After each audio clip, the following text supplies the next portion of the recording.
ka senior high nga tinun-an nga mahiligon sa mga K-drama atol ning quarantine nakahimog online food business sa mga Korean food nga aduna gihapoy taste of Pinoy. Ang report ni Femery Dumabo. Kining 18 anyos nga si Jackie Cho sama sa ubang mga batanon nga telebisyon o gadget ang usa sa gikalingawan atol sa quarantine. So sa pipila ka buwan, K-drama ang iyang giatubang. Hinungdan nga nadani na usab siya sa mga Korean foods. Hangtod nga siya og iyang maguwang nakahuna-huna pagluto og dagkalinlaing Korean food. Ang uban gibaligya online. Ug sama sa uban, ni-click usab kini, ilabi ng ilang sticky soy chicken o kimchi rice. So dito na may nakabantay, naka-realize na hala, murag nipatok man jud ang food online and deliveries. Kay since it's ECQ and everybody's just staying at home.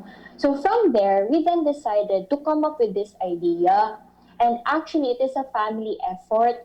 Pipila silang mga sangkap sa lami ang sticky soy chicken, ang soy sauce, corn syrup, tubig, asukar, ahos, ug scallion. Gisahon kini alang na kini sa lami ang sauce. Isunod dayon ang pagsiguro nga humok ang main ingredient, ang rice cake. Una isagol ang cooked chicken ug ang sauce. Mahimo kining ma-order nga alang sa usa ug alang usab sa barkada o di ba kaha pamilya. Sa iyang kabatanon, daghan siyang naamduhan ning pandemya. Ako na-realize jud kay no matter what situation you are in, if you actually want to be productive, kay there are really a lot of ways to be productive jud. And like for example, you can explore on the things na you are not used to. Ug karon bisan busy sa iyang online classes, nakaton siya paghahinug oras sa iyang pagpamaligya o pagtabang sa negosyo sa ilang pamilya. Lakip sa ilang gibaligya ang pipila ka Filipino dish sama sa specialty sa iyang inahan nga humba.